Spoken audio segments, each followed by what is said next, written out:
Welcome to the Marketing Alchemist, marketing clarity without the chaos. I'm your host, Alex Haynes, and I'm one of the owners of A Squared. We're a marketing consultant company that's been helping businesses since 2010, and I'm your strategist, your guide, well, really, your alchemist. We turn, well, you know what, into gold. Because around here, we don't actually believe in throwing spaghetti against the wall. We believe in turning scattered content info into solid strategy, and let me tell you, I've seen some messes and we've done some incredible things. So if you're looking for your marketing to actually work, I hope you join us on this journey. You see, each week we're going to be doing things like practical systems and real talk and powerful insights to help you go from overwhelmed to in control. Because a lot of times I talk to people who just don't know where to start. So if you're ready to dive in, I want to talk about 3 hidden bottlenecks killing your content strategy. And I get these 3 things told to me all the time, and I'm hoping that it might illuminate maybe where you're getting stuck. So if you're posting and it's just not converting, and we're talking about getting sales, we're talking about getting likes, we're talking about doing something on social media. And if it's not working and people aren't showing up, well, you're not alone. So don't freak out. It happens a lot because a lot of times what happens is there are 3 things, like I said, likely sabotaging your content. And I'm here to help you fix that. So let's get into this. One is there's no clear offer or call to action. And I get this all the time. Someone will read me a post or they'll show me a video they did.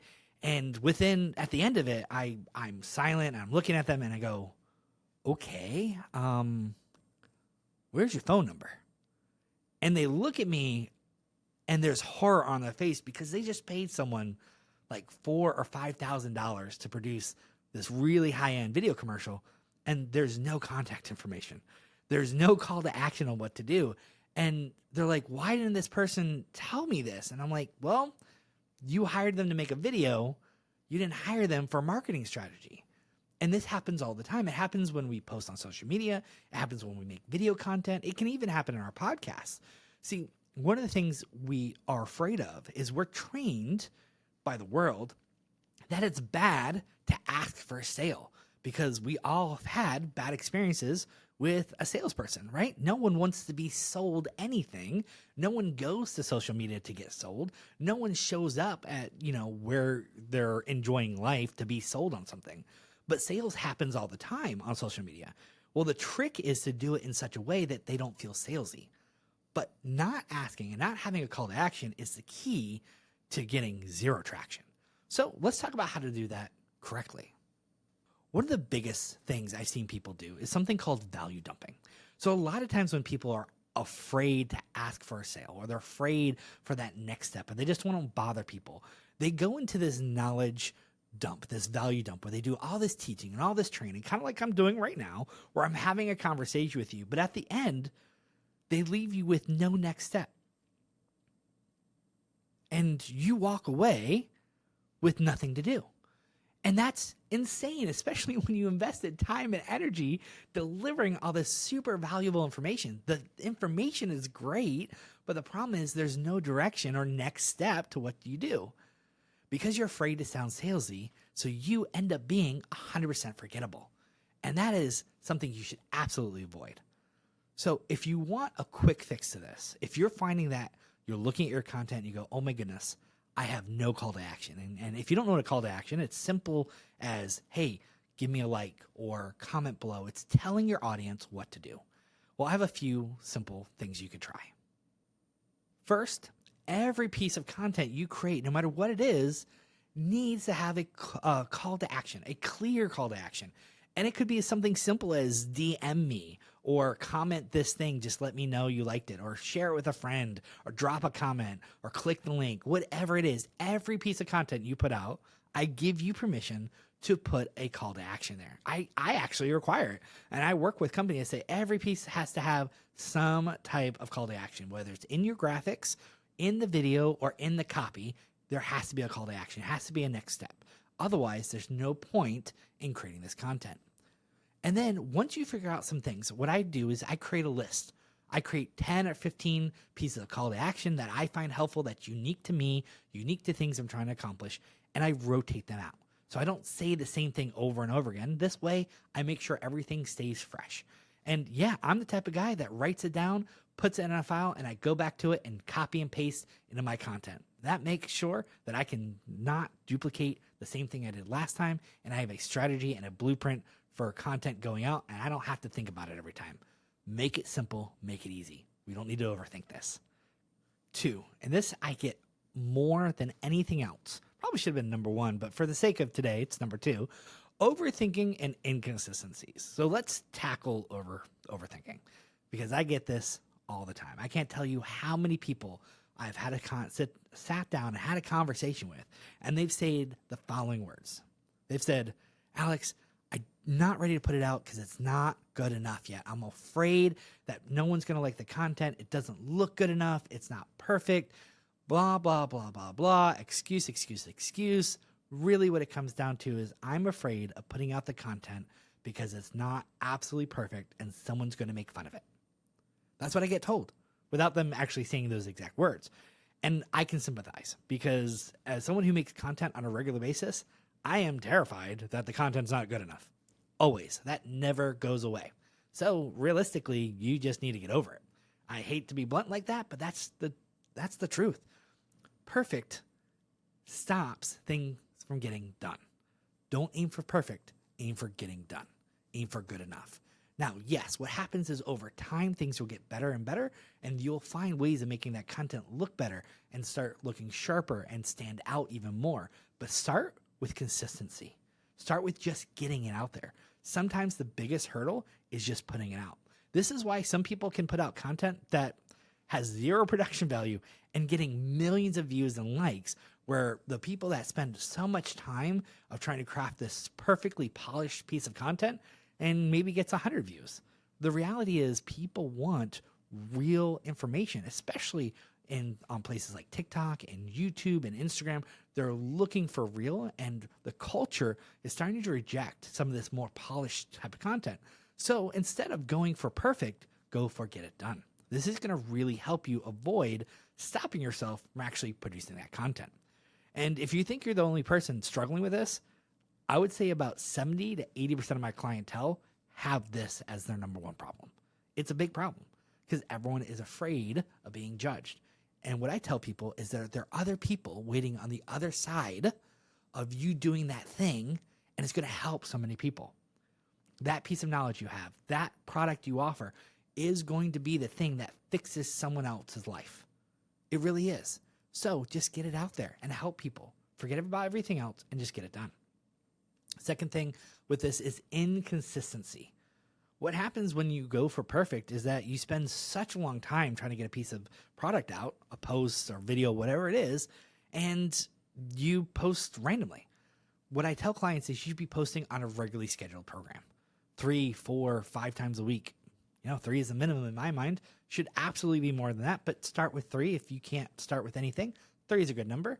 3 times a week, every other day post. What happens is your client gets used to that, the people that you're trying to get to your audience, and they'll come back for more information. They go, oh, today's Monday. I know they're going to post about X, Y, and Z, and I want to see that fun clip or that video you made or that post or whatever it is. You will train your audience to come back, and they're expecting to get more information.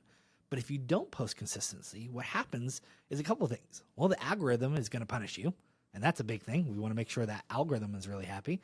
2, that your actual audience is not expecting it. So they'll start ignoring you. They won't get those notifications because they're not seeing your stuff pop up on their timeline. They're not seeing you post regularly. So they will forget about you, and they'll move on to someone who's going to give them that content.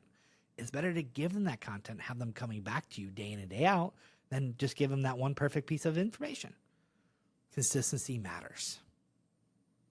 So one of the things I tell people to do is have, instead of a goal of perfect, have a minimum standard. And when I talk about minimum standards, I am talking bare bones, the least we have to do to get it out. Things like, hey, all our posts should have our logo. Everything should be spelled correctly and run through a spell check. That's what I mean by minimum standard. Good enough to get it out. This is going to make your content much faster and get out sooner and scheduled, and it's not going to keep you from getting things done. And I suggest things using tips like batch creating content with Canva, using templates that are already done for you. You just got to drop in your graphics. Super easy. Your photos can go into templates. They still look really good. And of course, leveraging AI. AI is huge for content creation. It will simplify your workload. It will help you get stuff done faster, and it even looks good.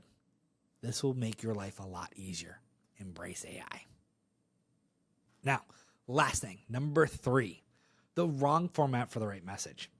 And this is less of a problem, but it can be a problem. You're saying the right thing, but maybe it's in the wrong way. Understanding your ideal client, where they like to hang out, and what they like is key to making sure you deliver in the right format.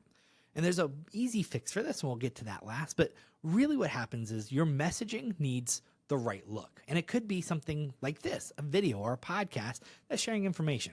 Or it might be writing, where it's a written out piece of content, or a post on Facebook or Instagram, or a short like TikTok or YouTube shorts. Or it could be a carousel image where you're swiping and there's information and graphics, or even SEO heavy where it's going to be on a blog or LinkedIn.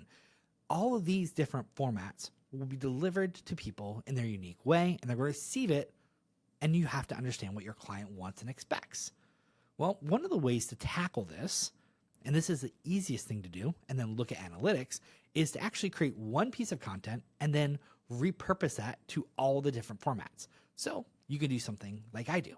We create a podcast video, and then we take that podcast video, break it down into shorts, turn some of those posts and those shorts into written posts for social media, along with screen grabs and graphics.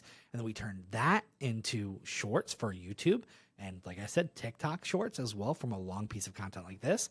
I can take the main points and turn this into a written blog, put that on LinkedIn. I can do a deeper version, write a whole article, maybe double the length, put it on my website, and that's going to be SEO friendly with clickable links to even the offer we have at the end of this video.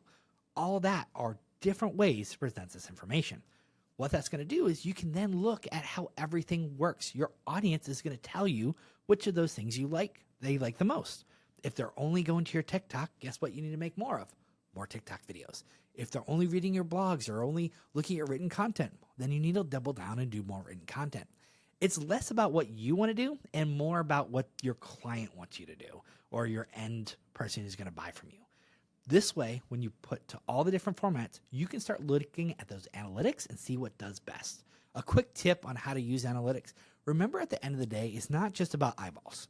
If you're a business and you're looking to convert, you need to understand what your win is. If your win is getting someone into a DM or into a messaging service or a lead and turning them into a sale, well, that is the goal you need to track. You don't care as much about impressions as you do about ROI or getting that sale.